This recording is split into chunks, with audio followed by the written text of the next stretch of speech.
how's everybody doing? Welcome to episode 2 of Aggressively Wrong. We got all 4 of us here to start the episode this time. Jesse is going to be here, hopefully, for the entire thing. So, yeah, we got drama over there. We got Todd. We got Jesse. I'm Caleb. And, yeah, so we've already been talking a little bit before we started going live here. And we're all chomping at the bit, I can tell, to get our opinions out there on sequels in film. I have no idea where this is going to go because I kind of was worried that we were all going to say that Empire Strikes Back is the best sequel of all time. And from the sounds of it, that's not the way it's going to go. Nope. So I don't even know where to start. I feel like you should really start off with the criteria. And the criteria is this: the movie has to be a sequel, and it has to be better than the original. Okay, so, but can it be a third sequel? Or can it be number 2? Can it be 3, 4, 5? Past the 1, it's okay. As long as it could be the 3rd, 4th, 5th. It could be Police Academy 5. Welcome back. Well, great. Whatever great. it was, thanks it could be any of those. It just has to be better than the original. So prequels too. Yeah. Oh, as long as it chronologically came out afterwards, and technically it's a sequel. As long as the release is right after. Sure, it could be a prequel if it wanted to be. It's not going to be. It's certainly not. We could probably, after we talk about sequels, we could probably drop in a little subcategory of worst prequels because there's no best prequels. Well, I mean, I feel like that is a new age thing too, because they run out of ideas and they have to jump back because they made so many sequels already. Got no other original ideas. Let's make a Hobbit movie. I wonder what is like what was the first prequel that was a mainstream thing? Might have been Star Wars. Yeah, I mean, it's definitely the first prequel series, but yeah, it's an interesting one to think about. I'm sure, did they do any of the Alien prequels before Phantom Menace? No, I think Prometheus was the first one that was technically a prequel, and that was like 2015 or something. Relatively. If you go by the actual, like the canon, Predator is a prequel to Aliens because Aliens and Predator are technically in the same canon. And, where are we going with this? This is already going off the rails. It's already like that. I think that's getting too far off. I had the same title. It should have. I'm not gonna lie, drama. A little bit of me was worried that you were gonna say Predator 2 might be the best sequel ever. I know how much you love Predators. It's not better than the original, so okay, good. Listen, man. I know you have some out there opinions when it comes to movies, so I was worried that we were gonna catch like Commando too. Like I didn't know what to expect from you. I went best of the best back and forth between the best sequel, and for the longest time it was always Empire because that's I don't know when I thought of sequels like the best second movie or even third movie, I always thought it was Empire.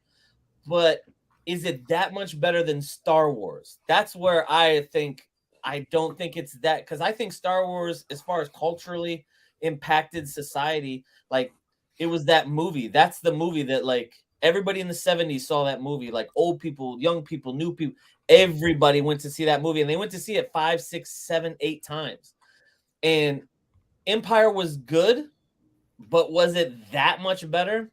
My favorite sequel of all time, I think, is the best sequel of all time. It's kind of crazy, and I think Todd will know.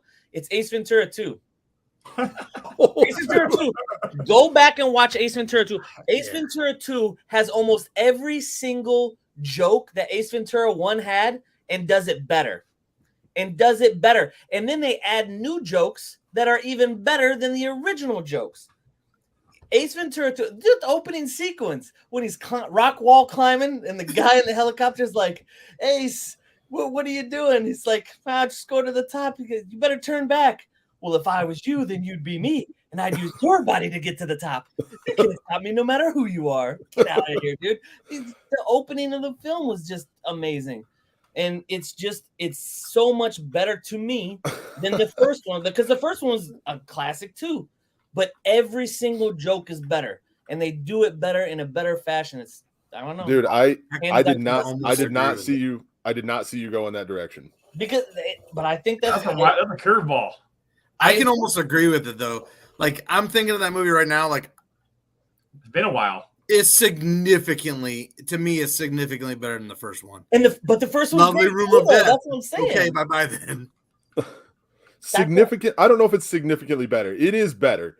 Bro. Here's the thing though. Here's my argument for the first one being not better, because When Nature Calls is definitely better. Yeah, the Finkel and Einhorn stuff. I know. All that stuff is so funny. Him hunting down the different the Dolphins players so he can check to see if their ring is missing the stone, and like the weird little sub stories there, like the dude at the urinal catching him taking a peek, and like running the dude down on the track and chloroforming him, like all that stuff. There's little bits and pieces of the first Ace Ventura movie that are perfect, but then there are some really, really dumb parts. And the second movie does those dumb parts way better. And the stuff in the second one, God, the Tommy Davidson stuff, and like, it's so Tribal good. Chief and like them battling. That's pretty funny stuff. But I'd like to add also in the first one, I'm kind of just, the quotable nature of it. Anytime you watch a football game and they miss, you can just go with the laces out, Dan. Like, right? It's just, I don't know. It's funny as hell to me, and it'll never get old. Oh yeah, but I always look at that one being the sequel that was so much better than the original that I loved so much.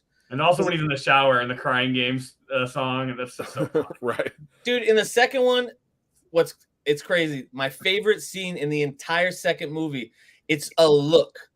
Jim Carrey is talking with the chief and the son, and they're in there talking, and they're talking back and forth about what's going to happen with the kid. And the guy goes, well, and Ace will definitely be able to find your animal. And Ace looks at the guy and gives him this look. And I'm like, every time I watch, I'm like, that is why like Jim Carrey is who he is. Like that look, because he gives this like shit-eating grin. And it's so good. Oh, I know the scene. I know exactly what you're talking about. So it's good. Like that eyebrow up, like yeah. I'm so proud. He's so happy with it. It's a split second, but every time I see it, I'm like, dude, that's and good. It's before he knows that it's a bat that he's yeah. Like he's still. Yeah. What's that? In Living Color with Fire Marshal Bill. Yeah, it's that same. Yeah, that eyebrow up, only less burned to a crisp. On that. That's when he first started out. For any movie. Did you just call me White Devil? Yeah, that's how they know you. I said I knew you. That's probably my favorite line in the whole movie when he's like, I couldn't help but notice the White Devil. He's like, this is how they know you. Yeah, and so we say around my house all the time because we have 2 male cats. One of them just recently got his business switched up, but whenever they'd like lay in a way that their balls were hanging out the back, we always Bumblebee Tuna, like every time. Dude, every time. Your balls are showing. Bumblebee Tuna. Like every single time. And now we can only do that with one of them. You must be the Monopoly guy. Right. Yeah, like do not pass go. Like that scene's great too. He knocks him out and throws him over his shoulder. Yeah. He's like, activist, yes. Yeah. Mine's the beginning when he's driving the car and he's throwing his head, and they pan out, and he's on a smooth, brand new asphalt. It's like a Subway advertisement on the side of the highway. It's like a giant Subway sign and shit. Yeah, and the play off of him driving through the jungle, and this time he's just on I watched ground. something that said that the entirety of him singing the song, the Chitty Chitty Bang Bang, Chitty Bang Bang, that was all improvised. That whole thing. Oh, yeah. If you watch that scene. Right when he starts to yell "Chitty" at the end, where he's like "Chitty," yeah, the dude next to him, they have to cut. They change the camera angle because he starts laughing because he's about to lose it. Could you imagine having to like act alongside Jim Carrey in the mid to late 90s? That's what I'm saying. Like his improvisational skills, and like never know what he's gonna do. Yeah, like Robin Williams. Like I don't know. Oh God, I couldn't imagine like I watch movies, I'm sure you guys do too, with like the commentary on and things like that, like and Judd Apatow always does the line-orama where he just literally tells the actors, like, here's where we're starting, here's where we need to get to, say whatever you want to say, but this has to happen as far as the scene continuing. And then he has just reels of these guys just ad-libbing back and forth. Yeah, that whole scene from 40-Year-Old Virgin, the macrame, the jean shorts and stuff like that. You couldn't do that with a guy like Jim Carrey. You're gonna have you're not gonna be able to use any of those takes because he's so much funnier and so over the top. Plus, think about trying to hold in your laughter. Yeah, that's what I'm saying. Like these ruin it for me every time, dude. Exactly. Will Ferrell for me, there's so many times watching Anchorman where the scene where he's like, yep, you're knocked up. You better get out of the business. Holding his nose because there's not it's just so funny. There's no way you seen the best of on Will Ferrell where he's the old prospector. He's like, you're gonna be you, and Jimmy Fallon and all the dudes on there are just there's nothing you can do about it. Contain themselves, man. They're just Gus Higgins. Jezebel. Yeah, I just saw that on Snapchat or something. Make a sound like a chipmunk. It's like, what does that sound like? The best scenes for is when you look at Chris Farley when he's doing Down by the River.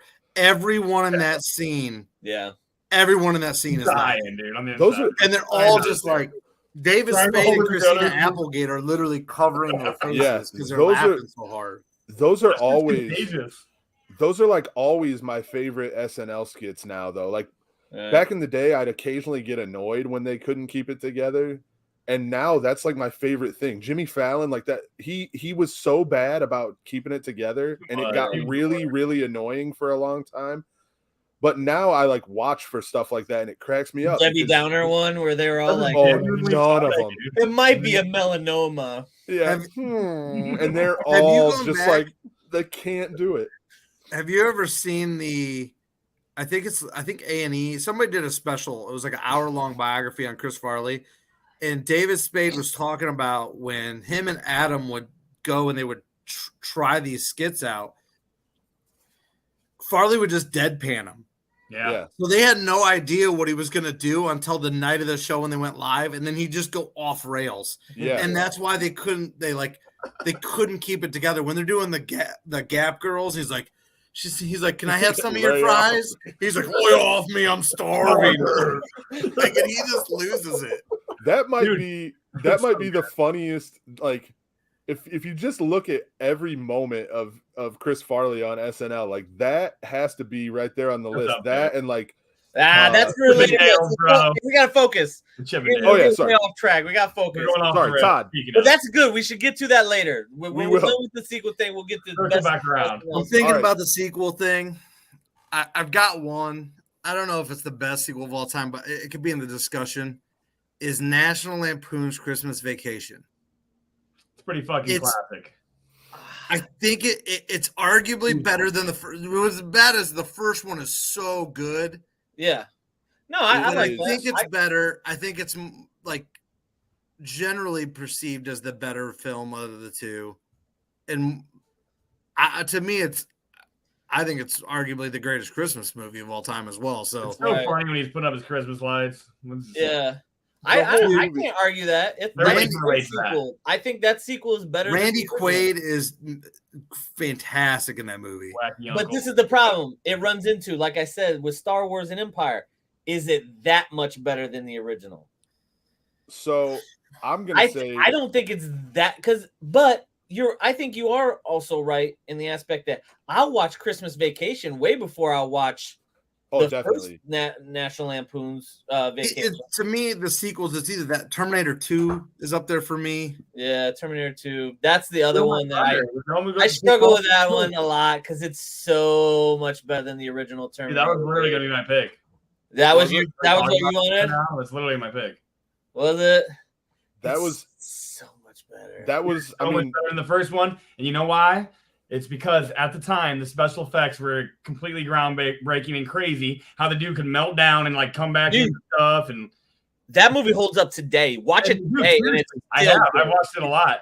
I got it on Blu-ray now, and it's so good, remastered. It's so crisp, and also too, what are we talking about here? Arnold was the villain in the first movie, and he flipped the script totally to make him the hero. Right. It's pretty crazy concept, honestly, and he reworked it with the technology and the special effects, dude. I mean, it's an amazing movie, dude. It's one of the best. Robert I Patrick is said- great in that movie. I said at the beginning, when I said Nature Calls, I said it's my favorite. But I think you're right. I think Terminator 2 is the best sequel. I don't want to say multiple ones because I don't want to steal Caleb's, but once he's done picking, I have a few more I wanted to talk about. Specifically Same here. So I was looking at it like Terminator 2 obviously was one that I considered, and of course Empire, like I said, that was the one that I really kind of expected all of us to just be like, yep, it's Empire.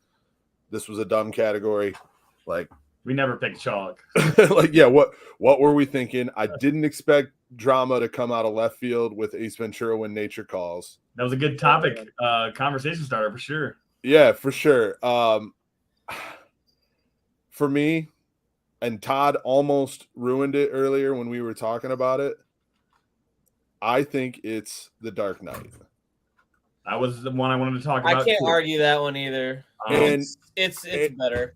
And the thing is, if you look at those, like the Christopher Nolan Batman movies, Batman Begins isn't bad, but when you stack it up against the other two, it's glaringly bad. Yeah, it's just kind of like, meh, you know. I disagree. I think the first one's better than the third one. I think you're wrong. I think the third one's almost as good as the second one. Ooh, I agree with Caleb on this. No. You guys hate Bane? Is that what's going on here? You hate Bane? Tier here, second No, one, third one right here. I don't hate that Bane. had really bad pacing problems for me.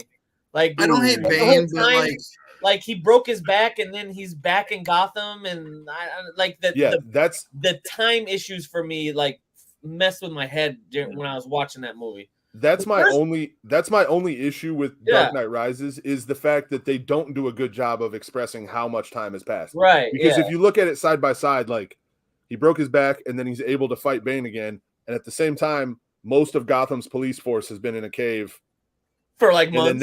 And they come out and they're fine. Like, I just so the timeline. That's my only issue with that movie. If it wasn't for that, if they would have done a better job with that, I think I would have. They tried maybe to force too much making into it the third above movie. The Dark Knight. Like Talia al Ghul doesn't exist in the first movie, but she exists in the third movie. You're trying to shove Catwoman down everybody's throat. Wait. I have a question for you on that one, Todd. When you say that she didn't exist, that's not necessarily true. We didn't know about it. Yeah, we didn't know about her, but she's a pretty substantial character. Not know about. That's his argument. Yeah, I guess. I will argue that the second one is better than the first for sure. I completely agree. The second one is better. The second than one is all by three far of the them. best movie in the series. I agree with and that. I think that top to bottom, it's the best film, or it's the best one in the series. And what I was telling Todd, like before we really got started, and that's why I said Todd almost ruined it, because my only gripe with The Dark Knight is that I don't think it would have gotten the acclaim that it got if Heath Ledger didn't die.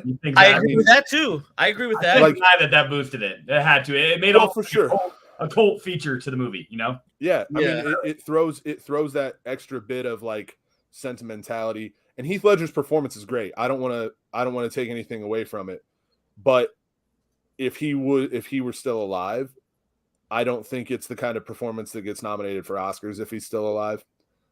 I don't know. That's kind of a hot take. I don't know. Well, I think he's the third best Joker. So, like, what? I put Jack Nicholson in front of him, and I put Joaquin Phoenix in front of him. I don't know. Okay, all right. I put Mark Hamill in front of Joaquin Phoenix, and he's doing it as an animated character. You didn't like the new Joker movie, Todd? I thought it was a great movie, but it wasn't better than Heath Ledger's performance. I agree. What if Joaquin Phoenix would have died in between filming matter. The release of the movie? It wasn't better. I don't disagree that I think some of the mystique from Dark Knight is because Heath Ledger died. I don't disagree with that. But right, it's the Brandon Lee Crow stuff. Right. Yeah. But I also I've gone back and just watched the Joker sequences from that movie, and he's so good. Like, yeah, he is good. I don't The think it's sequence- Oscar good though. I really don't. oh, best supporting actor for sure. That year, yeah. Yeah, that year for sure. What was it up against? I guess I haven't really ever dug that Um, deeply into it, but I don't know. research what, guy but Todd, pull it up. I know you're already. I know you're already. on it. I'm already working on it. So out of these 4, you guys, we got to whittle it down.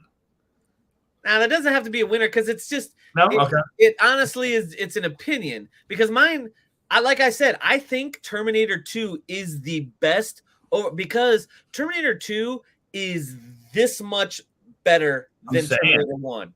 Are you hating on Terminator 1 or are you just that? I'm not hating on it. Terminator 1 was just okay. I was around to see Terminator 1 and I was old. Terminator 1 was just okay. It had When did Terminator 1 come out? What was it? 84? 83 or 4. No, Yeah, it was like it was one of those things that Terminator 1 was really good because Arnie was like, You didn't like- he wasn't Intimidating. Predator hasn't been out yet. He Yeah.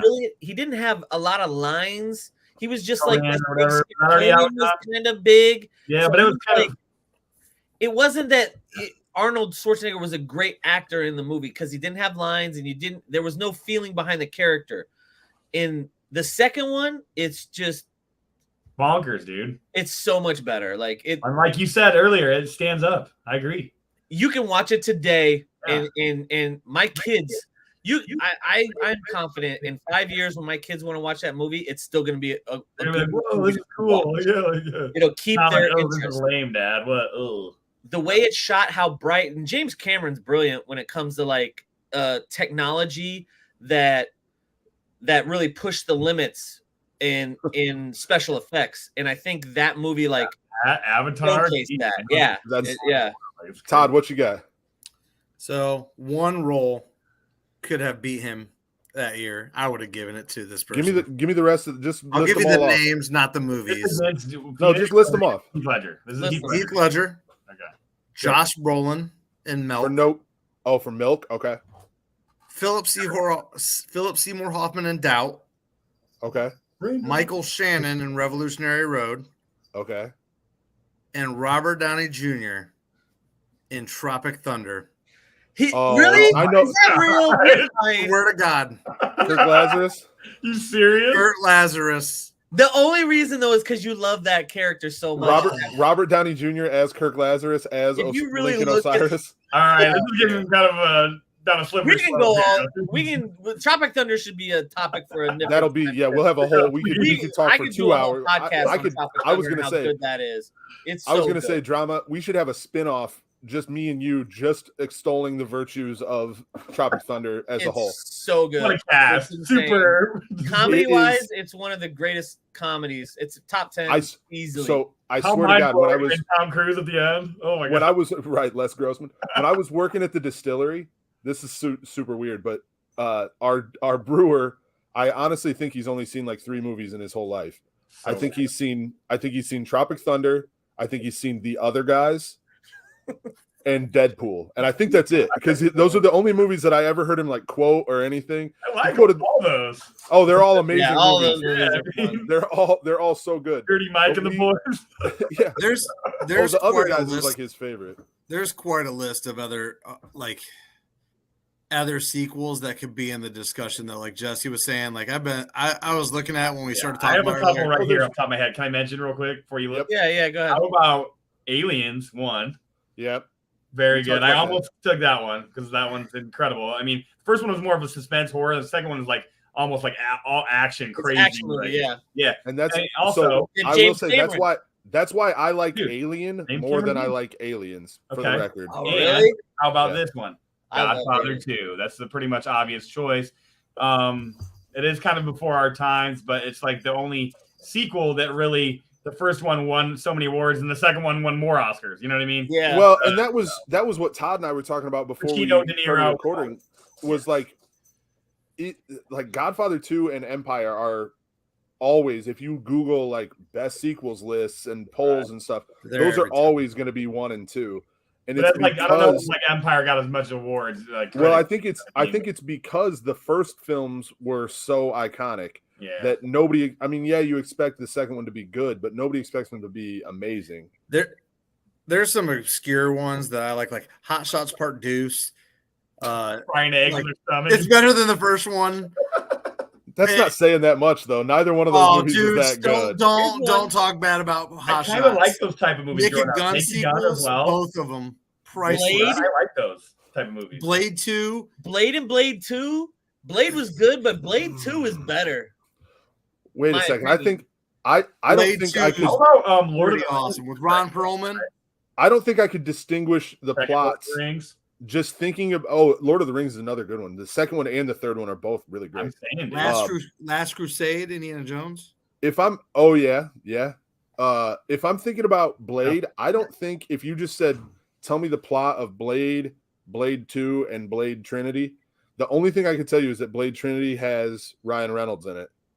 Aside from that, like they're all just one blur of Wesley Snipes killing people to me. Guillermo del Toro directed the second one. The Reapers looked so much the way those badass. monsters were, the new vampire or whatever. The vampires were so much cooler looking. Everything about that movie. Donnie Yen was in it. I was just never that into the Blade movies, man. Like I just never really like.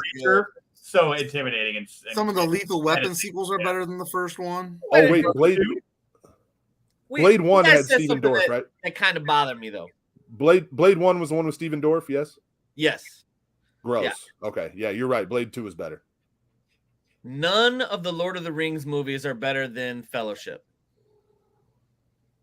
No, and that's why I didn't mention them.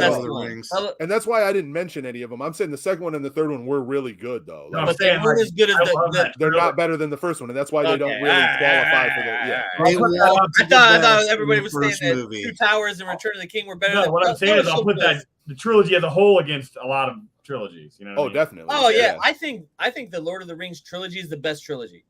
Well, and especially top to bottom. Especially if you watch them in the full, like the crazy ass like 4.5 hour long extended versions. Yeah, maybe I just need to give them another try. Can we parlay? I'm not a fan. Can we parlay into our next choice? The most what was it? The greatest moment you've had in a movie theater or whatever, or you know? Well, what were you gonna say, Todd? I can't stand them. I've tried to watch them. I just don't like them. I don't like any of them. I don't like 1. I don't like 2. I don't like 3. I don't like the fucking ones with the prequels with the fucking no. Okay, the Hobbit movies sucked. I'll give you that all day. And maybe I need to go back and watch the extended ones that you're talking about. But I hate those movies. They're so boring as hell. I just absolutely pressed that button on accident, Todd. John. I'm sorry about throwing the logo up next to your noggin there for a second. I'm put on Todd's face for saying that. Slander. They're just boring to me. Maybe it's when they came out, I didn't care about them. Right. And maybe I just need to go back. I have never tried to rewatch them. You and Tyler really Wait a second. So you gave them one shot. Yep. The standard. See the third one, I'm good. And you watch the standard editions? Right. Yep. Yeah, you're screwing up, man. Like you need to watch. We should do that, Todd. You should come over and we'll do that. I'll screen it. I was going to say, dude, that's all on Blu-ray and the extended versions too. I'm absolutely willing to drive. I don't even know what it is, like an hour and 40 minutes from here to Fort Wayne just to participate in that. I think I saw the first one on television. Oh, dude, that's your I saw the second one. What? Like 5 hours watching that? I saw the second one. I think on. I might have seen the second one in theaters. That's the one with the trees in it, right? Dude, you're torturing yourself. Like, is the second one the one that's got like the walking trees in it? Caleb's just laughing right now. Oh my god! No idea, dude. Clown time. There it is. What's the first one on TV? 3-hour movie on TV equals 5. Nobody has been more worthy of this clown time, not just in the history of the short history of our podcast, but in the history of anything. I've seen them when they first came out, and that was it. You are basing your opinion. You're basing your opinion of Lord of the Rings on a one-time viewing of the Fellowship of the Ring on TNT, and then probably TBS, and then a one-time viewing of the Two Towers also on television. No, I think I saw that one in the theater. That's the one with like the walking trees or whatever. Yeah.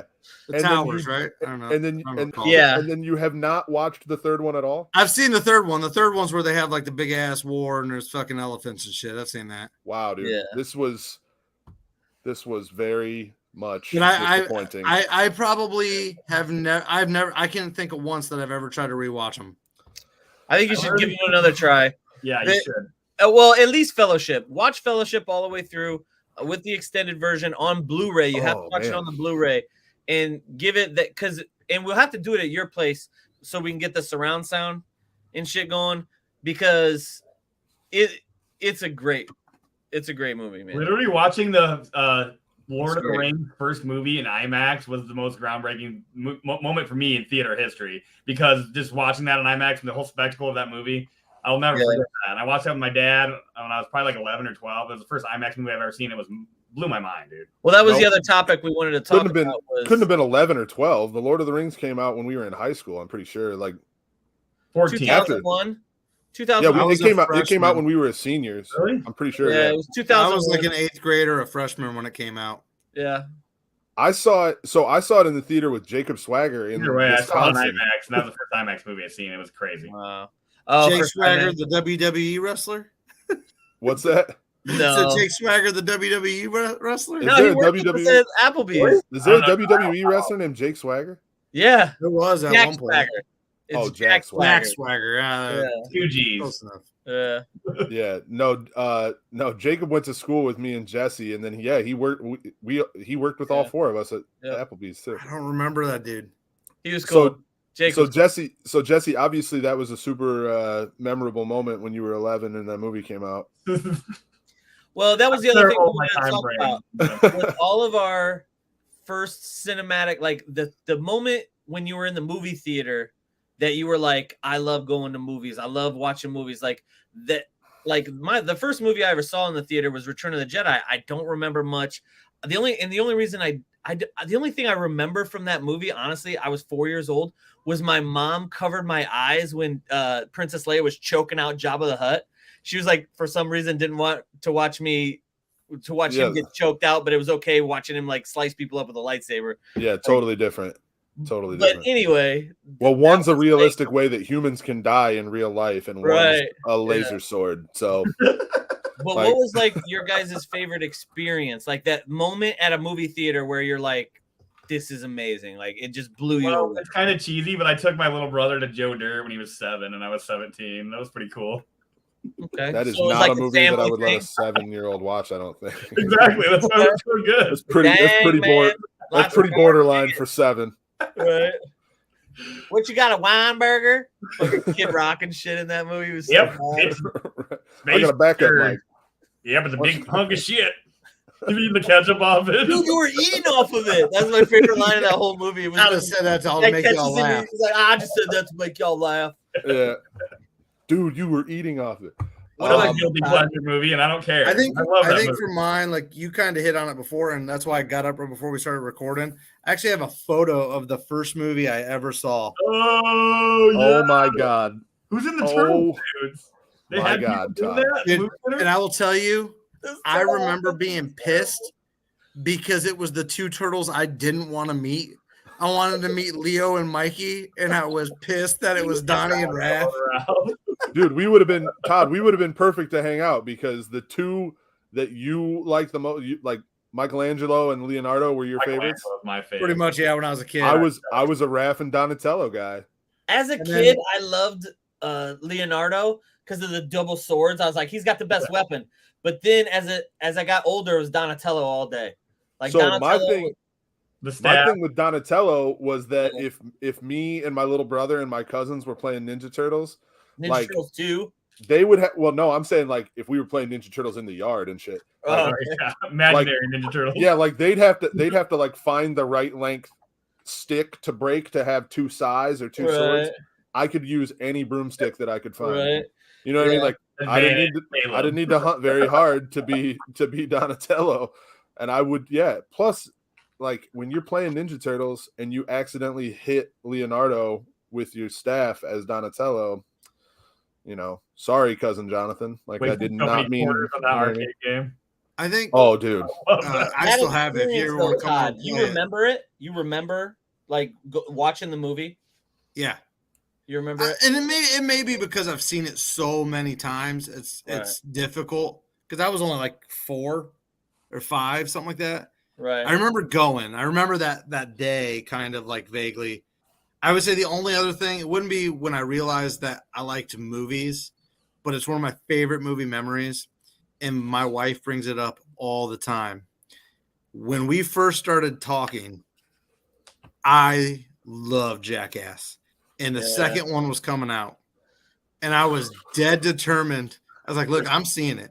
You're welcome to. I literally remember saying, I was like, you're welcome to come with me and my friends and see this movie if you want. But I'm seeing this movie.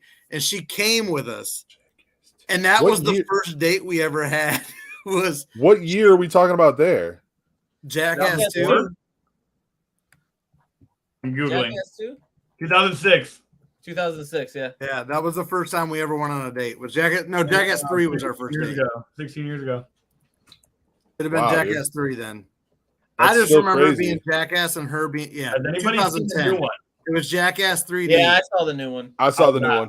How was it? I haven't. not. You missed the old. You missed the CKY guys. Like they try to replace them, and it doesn't work. There was a couple pretty really great. Yeah, there's spots, good stuff in it. And most of the stuff that's still good is the same old guys. Like Knoxville getting flipped by that bull was literally gonna be like Muhammad Ali in like 5 years. He's had so much. Aaron McGehee with the bear and the taser and shit. Dude, that was. I think the funniest part, and I hate to spoil me. Any of our viewers or Jesse that are worried about this being I've seen a lot of already. The stuff with the room where they turn the lights out was hilarious. That's really good, especially with McGahee and the other England. Yeah, they're just losing it. Yeah, you can tell they're just over it. You know what I mean? Like those are my favorite parts of the Jackass movies when you can tell that they're broke. You know what I mean? Like they're just Aaron McGahee. They're like, I'm done. Like they're like shaking and shit. Like the nerves are shot, man.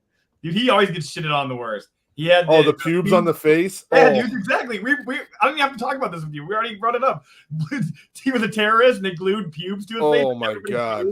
And then he smoked a joint of pubes. It's absolutely the meanest stunt they've ever done. I mean, it's not even close. Like when I think about the mean shit that they've done to each other, the pube beard in that is definitely the one that I'm like, you guys are that's just a dick move. They doubled down by rolling him a joint of the pubes, and he smoked it. But then also drama. I don't know, like Todd, you might not even. Did you watch much of the CKY stuff? I loved it. I have them all upstairs. Yeah. Okay, so wild stuff. The Dirty Sanchez, the congratulations when he congratulations, and he just takes the poop and writes it across his face. Yeah, we would fight. We would be in a fight. So my favorite part of that is when drag out brawl. I'm like, my favorite part is when they're like, "Oh, you should just throw jelly on him or something," and Bam's like, "Jelly." He wrote shit on my face. He's like, "You put shit on my face."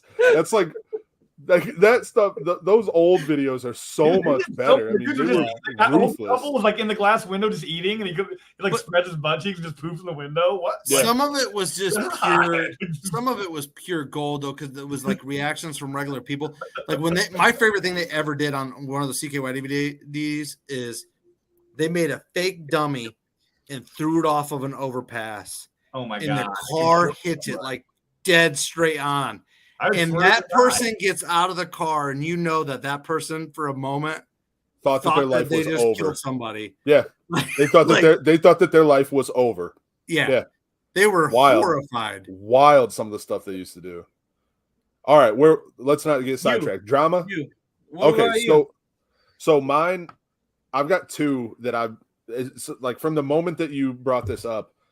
There's two that stick in my head, and one is Jurassic Park. God, that was mine. That was yours? Sorry. So I saw it in the theater. Same. Like I was like 10, I'm pretty sure, or like just about to turn 10. It was like July 4th weekend, I'm pretty sure, of 93. So yeah, just about to turn 10. And I remember like just that opening scene, just everything with the shooter and everything. And then the moment that really gets me every time, and still like watching it now, and especially watching it with with my daughters and stuff. Like when it's the first time they see all the dinosaurs like walking through. Yeah. Right. Yeah. And Dr. Sadler like freaking out, and then it pulls back, and that Brontosaurus like it's incredible. That the only thing that I can think of that it comes close to that was Independence Day. And it's a very specific part of Independence Day when the flames, when the plane flies into that like wall of flames, like the plane tries to pull up. Oh, and he hits the force field. No. It's like the Air Force One tries to, or not Air Force One, one of the planes tries to pull up. It was a helicopter or something, wasn't it? No, because the president's wife's on the helicopter. I'm talking the plane flies straight into this wall of flames, and the flames come in through the front. And it was the coolest thing that I had ever seen at that point on that big of a screen. Like, just because I don't know, it's so hard to explain, really. Like the like visceral reaction that I had at 13 years old watching that and being like, damn, that was like what flames would really look like, because it doesn't look like a campfire, you know what I mean? It looks like explosion flames coming straight out of that big ass screen right at you. It's so cool. Speaking of movies holding up, Jurassic Park still holds up too. Yeah, like Terminator. I have two instances as well. One of them was Jurassic Park. I remember that scene specifically with the music, so dun, dun, dun, dun, dun, dun, dun, dun, dun, dun, all that shit, the Brontosaurus, and this is Jurassic Park, the guy in the back, all of that. Like, I remember thinking to myself, holy shit, there's fucking dinosaurs in this bitch. Like, because it was so real, because everything because I grew up in the 80s, and there was nothing. Yeah, graphics were like awful. That CGI-wise, nothing. Yeah, right. I remember going, holy Next shit. level. And I looked at my dad, and my dad is like, holy shit. Yeah. Like, this is amazing. Like, this is an experience you can't get. Like, it just blows your mind, like, what they could do with CGI back then. Like, animatronic. I remember most of the dinosaurs in that movie, I believe, were animatronic. Yeah. Well, like that sequence we're talking about. There was a lot of CGI. Yeah. All of the up close stuff, because it's all practical. It was all practical. Hardly any of it. All that shit. Hardly any of it was green screen or digital or anything. They built those big ass sets like that.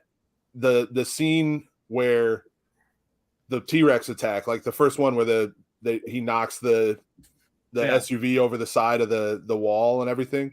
That was all real. Like that was none of that was digital. None of that was CGI. Yeah, they legit like lowered basically an SUV, a Ford Explorer, down like a 40-foot cement cliff, hitting trees as it went down. I mean, it was all real, like practical, like Drama said. Like none of it is. I'm looking forward to the sequel, but I think we got to temper our expectations a little bit because they're going to go full Michael Bay. Somebody ruined a thing for me the other day. Now, when you go back and watch the first one, when you're watching the T-Rex chase scene, and he's like speed up, and he hits the shifter, and then they change the camera angle, and it shows the T-Rex hitting that big tree. Yeah. When he hits the tree, you're looking at the T-Rex in the tree, but there's nobody in the car. Right. Yeah. There's nobody. Yeah. There's nobody in the backseat. Like, empty cars. Yeah. It's only for a second, but you notice it right away. As soon as somebody points it out to you, you're like, oh yeah. But the second thing, it was an instance where I knew I didn't just like regular ass movies. Like I knew that like weird movies were kind of my thing. Like where it was like, I don't want to just see the regular cookie cutter, blockbusters and stuff like that. And it was Edward Scissorhands, dude. I remember watching Edward Scissorhands and being like, what is this? Like, this is a crazy ass movie. Like and Beetlejuice was right after that. I saw Beetlejuice and that was crazy too. But for me, Edward Scissorhands was like this movie where it was like, this guy's got fucking scissor hands. How did this happen? Like, what? In my brain, the movie was so good, it made me disbelieve or believe that this could actually happen. And that it was one of those things that like it was done so well that I stopped questioning Scissorhands. That's impossible. Johnny But Depp it was is so amazing. good that it was like I stopped thinking about it and just let my brain go. Like, and then it's just I remember I saw that movie like 15 times in the movie theater. Like Tim Burton I is was awesome. obsessed Isn't with it. it- I went to the Dollar Theater every Friday. I'd ask my dad, "Dad, can we go see Edward Scissorhands?" Dad, can we go see Edward Scissorhands? It's at the Dollar Theater, Dad. It's a I've seen this dollar. movie For- 20 times. For the record, Easily. Beetlejuice is a better movie than Edward Scissorhands. Just so we're on the same page here.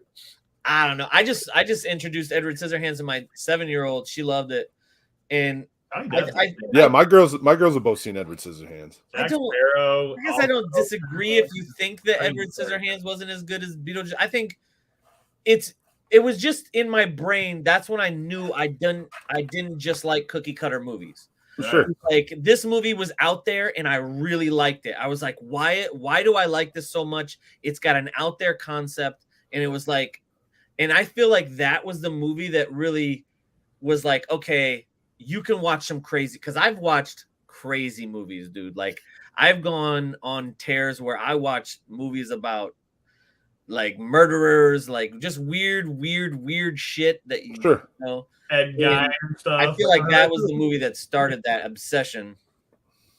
It's great. It was a cinema moment. I love it. And when the snow coming down and shit, like all of that, like it's just excellent. Excellent. He was a I hell think- of a skilled with his lawn. Right. With his, Yeah, all the topiaries and everything. Like, trimming. I call it my gateway movie because it's like the gateway to like weird cinema. it was like the first one that Yeah, made you realize, like, like, yeah, oh, like, there's more out there it's than really just weird. Man. What other weird shit can I find? And it's like Eraserheads out there. Like people haven't even seen Eraserhead. It's crazy. Like, oh, I've seen Eraserhead. yeah, it's fucking That is crazy. My brother watches all the Far Lost Out Highway. Like, start watching some Right. crazy I've movies. seen that. That soundtrack was dope. Yeah, Jesse, I was gonna say, I think I watched Lost Highway for the first time with Aaron, with your brother. Yeah. really. Lost Highway is creepy as shit. Yeah, I had my older brother's 6 years older than me, and then when we were younger, we spent a lot of time with our cousins and stuff, and You're like, exposed to a lot. yeah. So Laz, my brother, he's 6 years older than me. He's the youngest of that first wave of cousins, and I'm the oldest of the second wave of cousins. So like, I didn't always necessarily want to hang out with my little brother and the cousins that were closer to me in age. A lot of times I wanted to try to hang out with the older kids. And some of the random shit that I watched with them, like heavy metal, like I Heavy remember Metal is good. I remember watching heavy metal with Laz and Ben and Eddie, two of my cousins, when I was like 7. Like I was talking shit about like Joe Dirt being borderline for a 7-year-old. Heavy metal's borderline for a 15-year-old. You know what I mean? And like, Yeah. like Laz and them probably shouldn't have been watching it, and they got me sitting there watching it, and I'm like, oh, it's a cartoon, basically pornography to a 7-year-old. You know what I mean? Oh Like, yeah, for sure. it was wild. And like, I think, like you said, watching Edward Scissorhands and like being like opened up, like all of a sudden it was like your gateway to, oh, there's other stuff out there besides what I've been watching up until now. Right. And I think a lot of that stuff that I watched from the age of like 8, 7, maybe I'm exaggerating a little at 7. I might have been 9 or 10 when they showed me heavy metal, but we're still talking about like way too early. And also we had VHS tapes that we had recorded off of my uncle's like satellite dish, that some of them had movies that like I was never going to have the opportunity to see those in the theater, but then you watch them and you're just like, whoa, this is crazy stuff. Yeah, that's one of the best things about having an older brother that's 2 years older than you, or older cousins. I got exposed to a lot of awesome music, movies, video games. I remember going over to my older cousin's house. They were probably about the same gap as between you and Laz, your older brother. But they're about 5 or 6 years older than us at least. But I remember going over to their house and they had You talking about Jamie? no, I'm talking about my cousin's Mark. Oh, Yeah. what's Jamie, like 3, 4 years older? This is on the other side. He's Oh, about gotcha. 2 years older. Anyway, we went over there and he had a poster of Red Hot Chili Peppers' Mother's Milk on the wall. Yeah. I don't know if you guys are familiar with that. Yeah, with them nursing from Yeah, and I was like, I thought that was, oh man, that's crazy. This is the coolest band ever. Then he also had the game Altered Beast, which I didn't have. Oh, Sega. I remember Altered Beast. She was awesome, man. Turning into monsters, ripping people apart. Like, yeah. Dude, I remember playing Altered Beast, the Pizza King in Fremont. Or actually, now it's Pizza King. Like Yeah. this was back when it was Charboy, way back. They had an Altered Beast machine. Like that was the only arcade game they had. Oh yeah. And oh man, pumped a lot of quarters into that. Damn, man, just having older brothers, siblings, or cousins is great for. Oh yeah, for sure. Todd, you don't have any siblings, do you? Yeah, I've got two. My Older, brother younger? and my sister.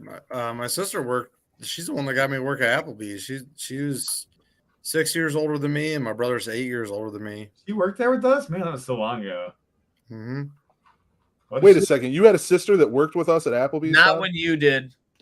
I think John might have worked there. Oh, she was gone before. She was gone before we started. Yeah, She wasn't there much longer. Like after I was there, and then she moved on. Like she was only there. Yeah, she was only there for a couple of months when I first started working. And there. if she's 6 years older than you, that's like my age, right? What are you, 32? 35. Oh, she's closer. my age. She's my gotcha. age. Okay. Yeah. You look so much younger than that, Todd, because you have such a baby face. And you hate Lord of the Rings. And you hate Lord of the Rings. Clementine. That might be the young. That is, I think that is the youngest thing about you, Todd, is your hatred of Lord of the Rings. I may, like I said, maybe I just need to give it a DVD quality. Time Blu-ray. Sit and watch it. Blu-ray. It has to be Blu-ray. Not DVD. Take a little puff of Gandalf's pipe before you watch it. It's beautiful, dude. Mind right. Like the opening sequence with Frodo and Gandalf, like it's like beautiful. So, beautiful. and I don't mean to say this in a way that like did they where they made that like takes away. I don't want to like. New Zealand. I don't want to imply that like maybe Todd or like John cares more about movies and the way they're made than the rest of us, but like it does take a different kind of eye to appreciate the way that movie was put together.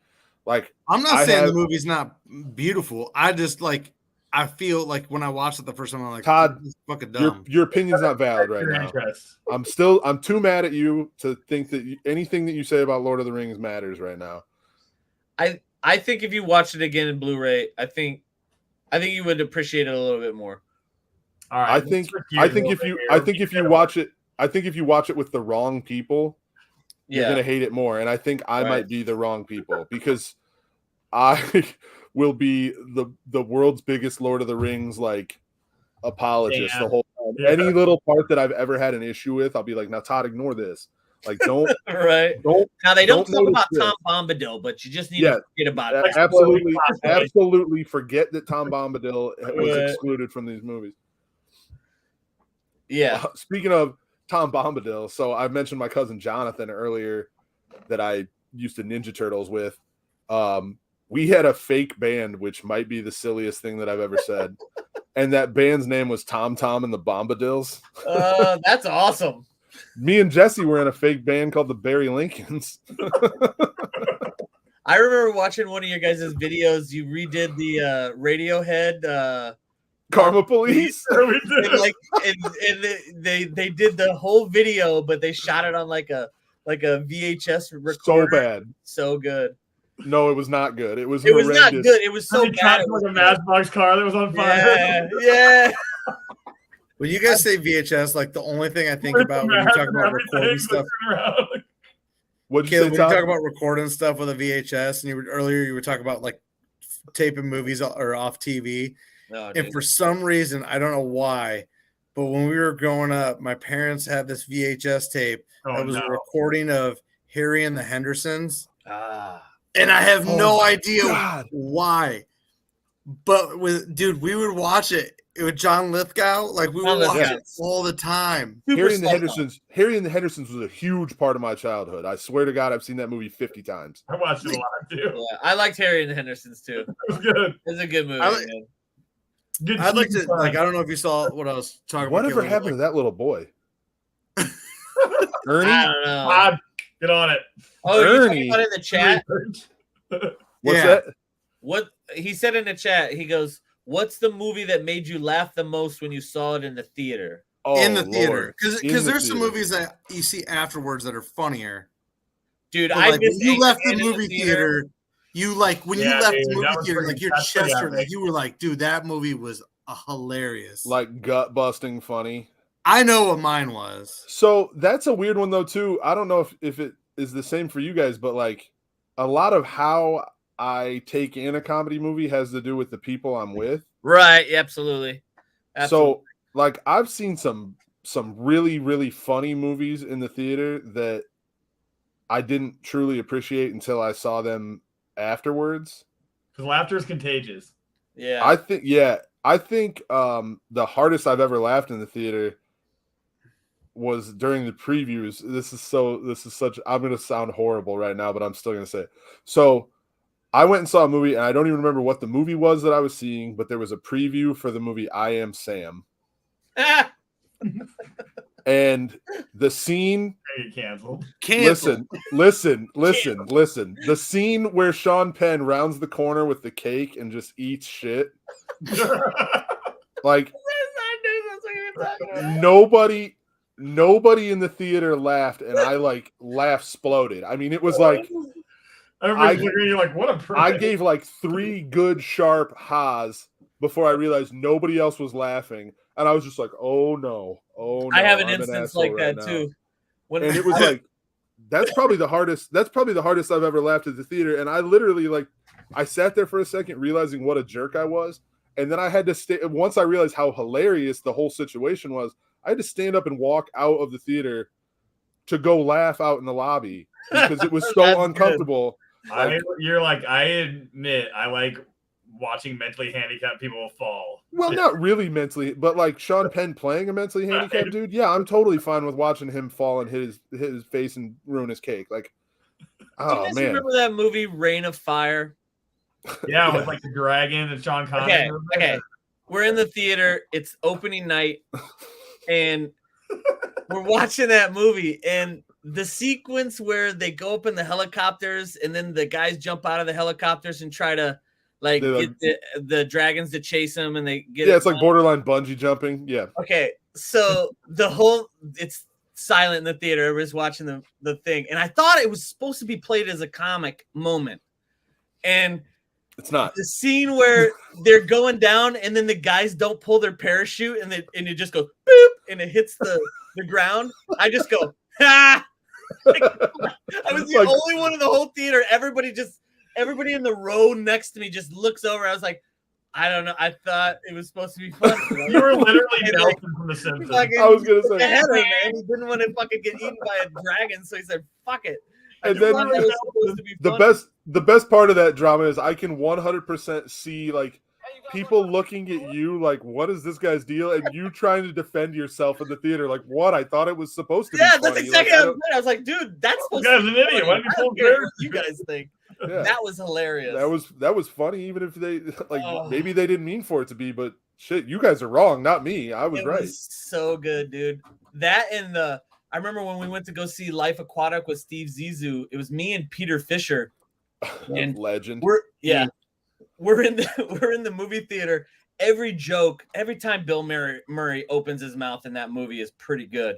So we're laughing at some of the jokes and stuff. And there was like a bunch of like bros in there watching it, and like all of them just kept going, this movie's not even that funny, man. And we're like, okay, dude, like I think these jokes might be like going over your head, man, because some of this stuff is really good. Like, Willem Dafoe in that movie is so good. Like, oh my god, that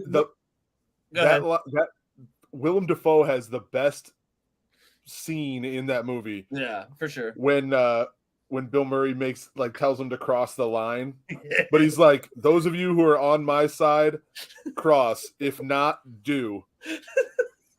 And Willem Dafoe crosses the line, and he's like, really? And he's like, oh, I'm sorry. Do it again. I was confused. He thought he was siding with him, but he really accidentally went against him. Just nobody got it. I don't know. I wish I would have saw Anchorman in the theaters, because like that, I'm telling you, that scene where he's telling her to get out of the business on the phone. Yeah. Dr. Your pregnancy test came in.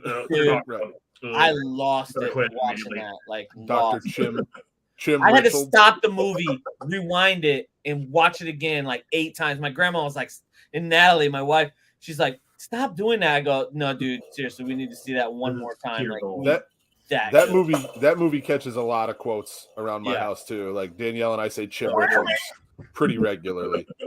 I think as far as like actually laughing at a movie, I've been trying to think about it this whole time. Like, I got a good one. Hardest I've actually laughed at the theater might have been Tropic Thunder. Like, Yeah, because there's a few parts in that where like it doesn't matter who you're with. Like those are Jamie Lee Curtis on the set of Freaky Friday. Yeah, there's scenes in that movie where like sitting by myself, and I'm sure you guys can relate to this, where like you're watching a movie by yourself and it's hilarious and you're dying laughing inside, but you don't audibly laugh at all. Oh, dude, Dynamite. I laughed the whole time that movie was on. Black Dynamite. But you know what I mean? Like, what is that? in Tropic Thunder, I will laugh out loud by myself. And that scene when he first explodes and Ben Stiller picks his head up and like, Robert Downey Jr. goes, "Hey, that motherfucker's dead!" Like Ben Stiller, he's like part of the all the like his neck and like, look, it's just fingering it. It's so insane. You've never seen Black Dynamite, Jesse? You should watch that movie. Oh, dude, it's on Amazon Prime. It's on Amazon Prime. Free. Watch it. It's so good. It's like a satire movie. It's kind of like Naked Gun. Or something. Well, it's like Naked Gun, but for Shaft. Yeah. Yeah, it's like all those blaxploitation films from the late 70s and early 80s. There's like scenes where you can see the boom mic like at the top of the screen. Yeah, it's really good. You should give that you should definitely Chris. It's what's his face? Michael Jai White, right? Michael Jai White's in it. Tommy Davidson, fucking it's really good. It's really good. Speaking of movies where the boom mic is visible, we went and saw did you guys see the movie Envy? Ben Stiller, Jack Black. Yeah, not a good movie. Yeah, I did see that. Yeah. It's not a good movie whatsoever. No. I mean, it's really, really awful. But at the time, like they made that movie, and then like 3 years later, School of Rock came out, and they hadn't released Envy. Tenacious D was starting to hit it big, and the studio was like, you know what? Let's go ahead and throw this out there. They didn't edit it a second time. It had not finished production. Yeah. And when we saw the movie in the theater, there's a scene. There's like 3 different times where you can see the boom mic just literally like totally in the scene. But there's one specific scene where it's showing Jack Black's bedroom, and he's got this huge like Shaquille O'Neal sized bed. And off to the right, you can flat out see that it's a wall cutout. Like you can see like the crew walking by. I mean, it was so, and I remember watching that and being like, is this a joke? Like I'm watching it in the theater with Evan Schneitman, and I'm just like, is this real? Like what's going on? And then when I watched it on DVD, of course they had cleaned it up, but it was one of the most surreal things in my life to watch a movie that they just were so going for a cash grab that they were like, oh, let's ride this wave. Yeah, that's so funny too. There's so many throwaway lines in that movie, and one of them they're like, well, where does the poo go? And their answer is like, somewhere in Michigan. Like that's their whole answer. So like it's so random. And what's Christopher Walken's laugh, in that movie. It's so strange too. Oh, mine with a group of people, and it did make a difference who you saw it with, was my chest hurt leaving Superbad. When I saw Superbad the first time, dude, I was just dying. I didn't see that in the theater. No, not Super Troopers, Superbad. You're gonna make me sit over here. Oh, Superbad, yeah. Superbad was good too. That all the time. That's a cool story. He's like, that's a cool story I fucking ever heard in my life. Why don't you tell it again? Do you have time? There's some amazing. That's a slept on one. There's some amazing lines in that movie, and like, it's really funny to think Jonah Hill. You know that was like the first real Jonah Hill movie, because obviously we had seen him in like accepted knocked up and stuff. Right. and not Like, you know what I mean, like no, 40-year-old when version. he's yelling at McLovin about the ID, when he's like, first of all, you look like a goddamn pedophile. Yeah. And secondly, your name only says McLovin. He's like, you said I could pick any name I What are wanted. you, an Irish What are you, an R&B Irish singer? R&B? Yeah. Sounds like a sexy hamburger. Yeah. He says he's like, what? Why are you wearing that vest? You look like Aladdin.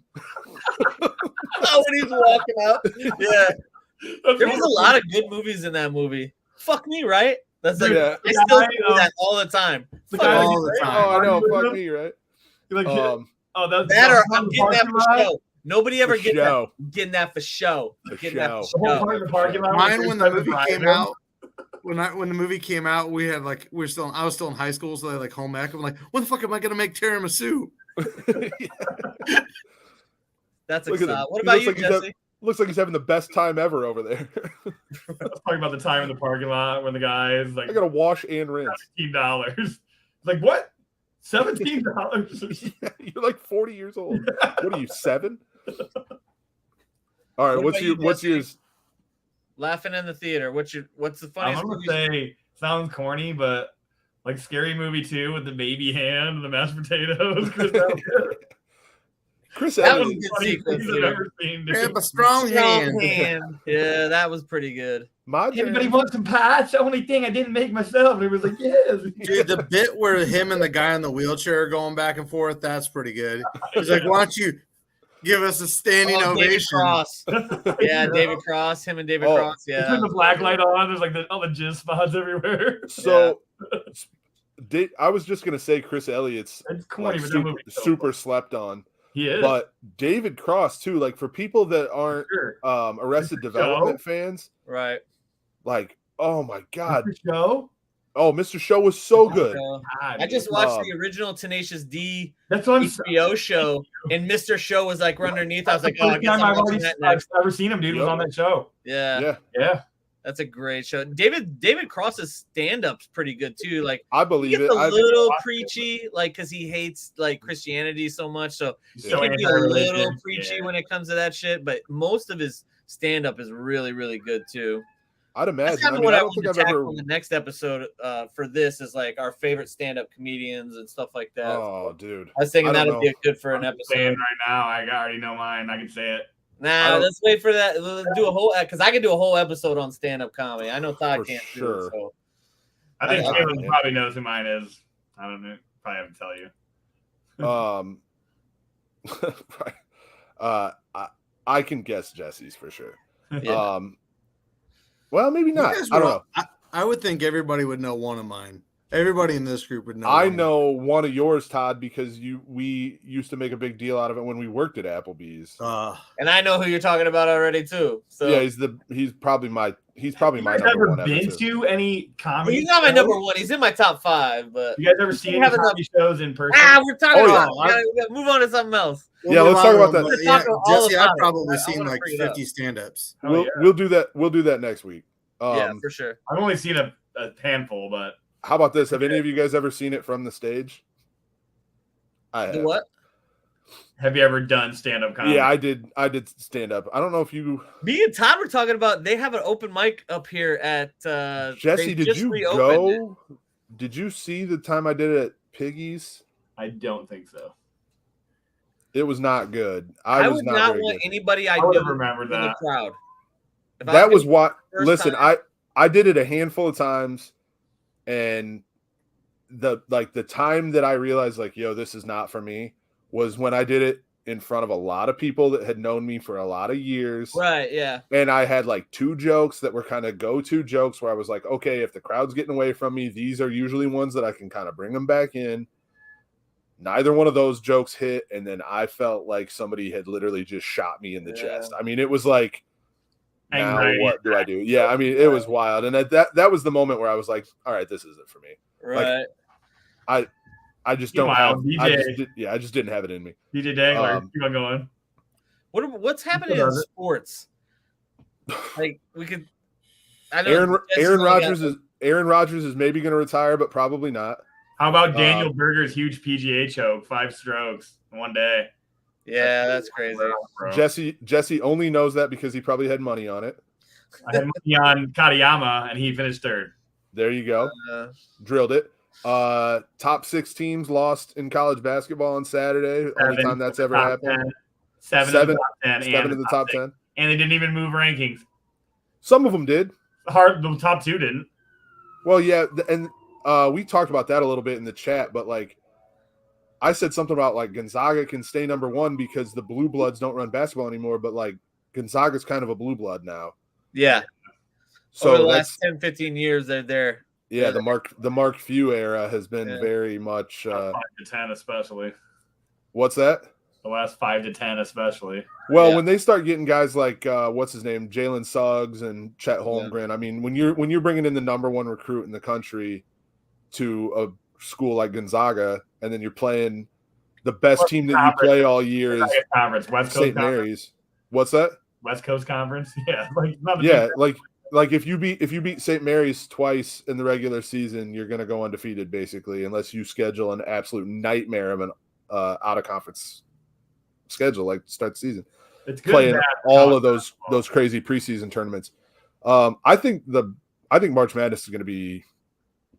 I don't think there's a middle ground. It's either going to be super boring, and we're going to get 3 1 seeds in the Final Four, or it's going to be upset. Like it was like crazy. When was that? Like 3 or 4 years ago when we had all those Cinderellas. Yeah. I don't know. Did Baylor win it last year? Baylor COVID did last year. COVID was so strange. They did. They did? Yeah. Yeah, Baylor beat Gonzaga. Yeah, they beat Gonzaga in the final. And I remember watching that. Danielle had COVID at the time. It was just a weird week for me. But a sloppy game. What else is going on in sports? Major League Baseball can't get their shit together. That's disappointing. Yeah, You see Bryce Harper today. He put on his one of his social media sites. He was asking one of the teams in Japan, I think the Giants in Japan. He was asking him, "Yo, what's up? I'm not doing anything right now. Why don't you hit up Scott Boras?" That would be so weird. Wouldn't that be? Really? Wouldn't he have to get released? Wouldn't he have to get released from a contract? They're not going to have a baseball season? Well, technically, their contracts are void currently, so he could go there on like daily contract, basically. Like he could go there and just play until they go back. But what if he gets hurt? But their contracts are void right now because they're on lockout. Since today was the final day for them to reach an agreement that would allow them to start on the scheduled opening day. So opening day will be pushed back at this point for sure. Well, that's just the owners waiting because they know nobody goes to games when it's still cold outside. Like nobody's going to. That's not true. It's the least attendance in Major League Baseball is the month of April. Like it's their least profitable month from an owner's perspective. Yeah, nobody's going to a game in Cleveland in April. Like there's some. I've been to games. I've been to lots of games in Detroit in April. Yeah, but in general, like, is the stadium sold out? No. Like, that's what I'm on saying. Opening day, it is. We're not talking about hardcore fans. We're talking about the casual average Joe. They sell out on opening day. They don't sell out on the second day. But what else? What's happening pop culture wise? Anybody doing? Did anybody get canceled this week? We should do that, like a weekly who got canceled this week. Like I was thinking who got canceled and why.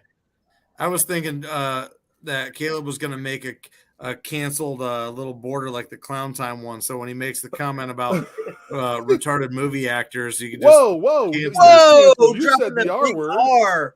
Yeah, dude, I never disabled. Once said that. Yeah. Todd canceled and Clown Time in one show. Tropic Thunder. That's all I was thinking of. You never go full retard. Right. Never go full retard. Is there a word that combines two? Is clownsled a word? It is now. Clownsled. So it's not. It hasn't been recent, but I was just talking about the new Harry Potter movie that's coming out. Has Mads Mikkelsen as Grindelwald instead of Johnny Depp because of all the stuff going on with Johnny Depp. That makes no sense to me. What happened to Johnny Depp?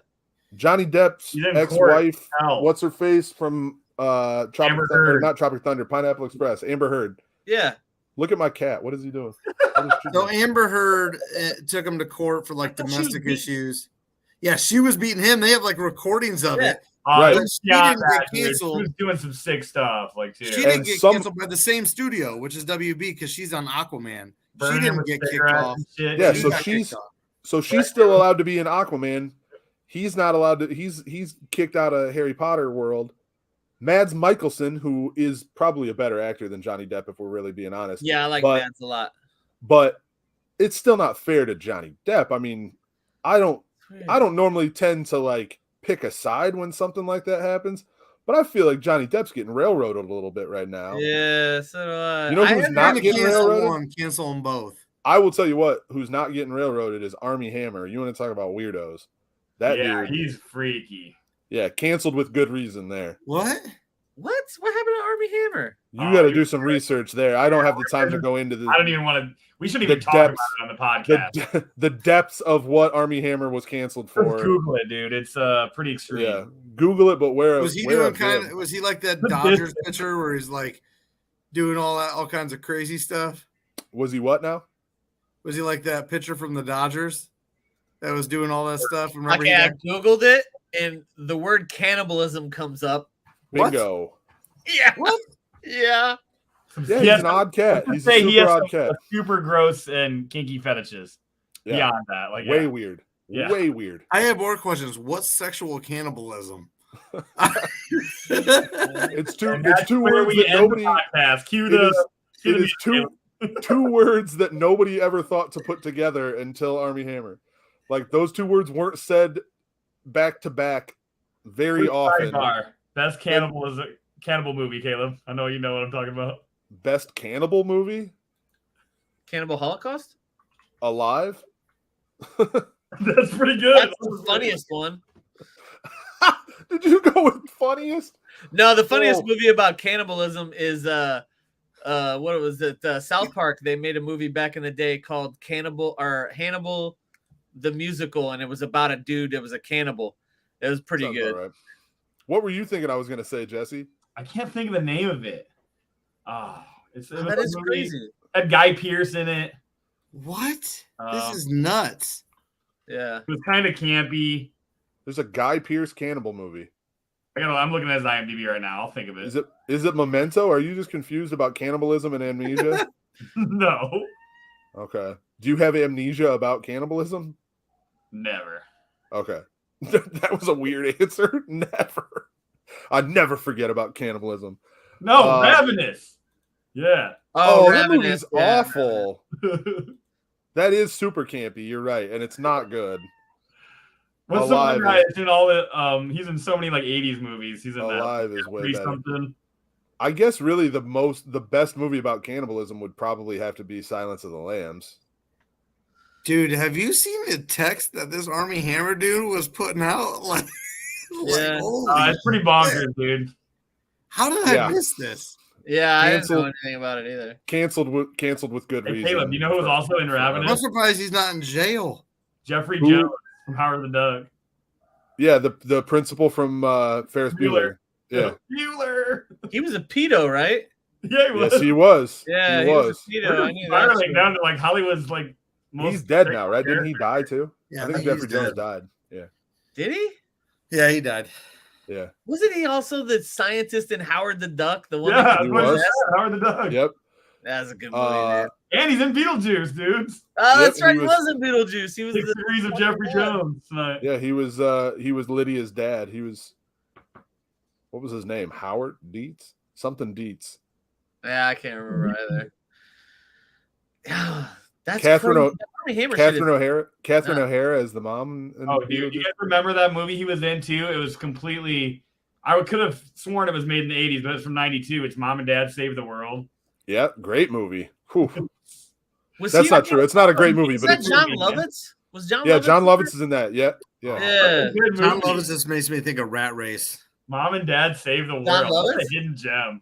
John I always Lovitz. think whenever I think of John Lovitz, I always think of that scene. He was in one scene in The Wedding Singer, Yep. and that's He's all. losing he's his going mind, mad. And and I'm reaping the benefits. And like, he like floats behind the curtain. well, and he's the way he's singing the song. He's like singing Yeah. Rod Stewart, like if Yeah. you think I'm sexy, and like No, he's singing. oh, Disco Lady. He's like, Yeah, Disco Lady. That's what it sophisticated is. mama. Yeah, It's yeah, so yeah. weird. It's like the creepiest scene in the Another whole funny movie. thing John Lovitz was in. Todd probably doesn't know nothing about the Bud Light Penguins commercials. Oh yeah, Bud Ice. Sorry. yeah. Bud Ice Penguins. You ever heard of those? Strangers in the night. Yeah, I remember those. Doobie doobie doo. I don't remember those at all. You don't remember the Bud Ice Penguins? He's like on the train, and the guy's like, looks like he's running from somebody. Then he opens up the box, or the suitcase, and it's like glowing. It's like a Bud Ice, and he's about to open it, and then like the guy across from him is the penguin in the newspaper. It's just like, I'll tell you what. like no. I've drank a lot of Bud Ice in my life. Gross. That was like a dry. That was like a go-to. Bud Ice was like a go-to there for a little while because it was like $1 more a case for And it was Bud, like 2 more Bud Ice. Yeah, for Bud Ice over Budweiser, and it was like Was it like- 7.8%. It's like 2 beers. Yeah, I was like, yeah, absolutely, I'll get way Weird. drunker for $1 more. Why not? This is I just coming remember from going somebody down who to drank Natty Lafayette Ice where- regularly.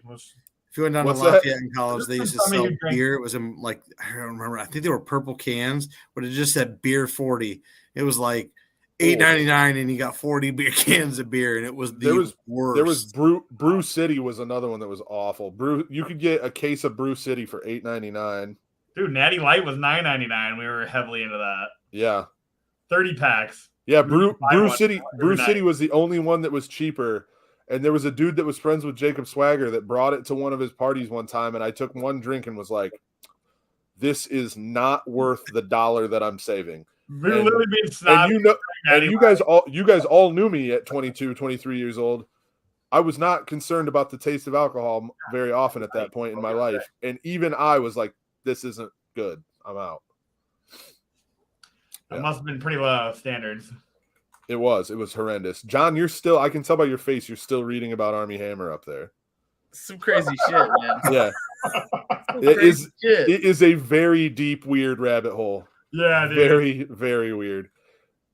So the Social Network is one of my favorite movies, by the way. I love that movie. And now when I watch it and I see Armie Hammer, I'm like, oh man, what if he was already into that stuff when they were making this movie and everybody was just like, oh, look at this super tall, handsome guy. He's like the twins that first had the deal on Facebook. I've never seen the Social Network. I've Really? never Do you watched not that. like you don't like David Fincher? I like David Fincher. I just never. I don't know if I just never got around to it because I've heard good things about. It's actually the same thing about Magic Mike. I've heard Magic Mike They're is not a bad movies. Never seen fucking it. super pretty good movie, and that I always just was like, no, I'm not gonna watch Channing Tatum take his clothes off. No, But it's then I pretty- hear that like there's way more into it than that. So it was, and Social Network was the same way. It was like, I don't care about the guy who started Facebook. Like, how exciting could that be? But then It's a good David movie. Fincher is an amazing director, so it's like and I've heard good things about it. I just think I've never gotten around. Obviously not one that you're going to repeatedly watch, but it's good to see at least once. And Oh, What, dude, Social Network? yeah, Oh, I repeatedly watch it. I've probably seen it 25 times. I just rewatched. Todd and I were playing video games, and I was telling him about it. I just rewatched Snatch. Snatch is 21 years old, and that movie is still solid. Yeah, I don't use the word slaps very often, but Snatch slaps, dude. That Oh, movie, dude. if it had never been released and they dropped it right this minute, It'd it still would be good. it'd be a hit. It'd still be It's good. so good. It is top to bottom good too. There's not. All the There's- side characters are great. Oh yeah, I love and guys. drama. You always want to talk about pacing. The Yeah. pacing in that movie is so good, Perfect. so good. Perfect. It's Keeps you interested the whole time. Dude, Bullet-Tooth Tony and Boris the Blade. Oh my god, dude! When he goes Boris the Blade, as in Boris the Bullet Dodger, and Abby goes, "Why do they call him the Bullet Dodger?" Well, he dodges bullets, Abby. And I didn't even realize that Vinnie Jones, the guy that played Bullet-Tooth Tony, was like a former soccer player. Like that's what he was. He was a professional soccer player before he was an actor, and I didn't know that shit. Well, and his character, obviously the character in Snatch and the character in Lock, Stock, and Two Smoking Barrels are very similar. They're not the exact same character, but they're very similar. And if I'm not mistaken, I think Lock, Stock, and Two Smoking Barrels was his first role. Yeah, ever. Yeah, it was. And I IMDb'd him. Yep. If you don't know that, if you just watch that, he doesn't come across as like this is the first time I've ever been on camera. I mean, and he's an athlete turned actor. Yeah, he kills it in that movie. He destroys it in Snatch. The scene when he walks into the bar and he just walks right up to the bar, pint of the black stuff, governor, and sets his gun down.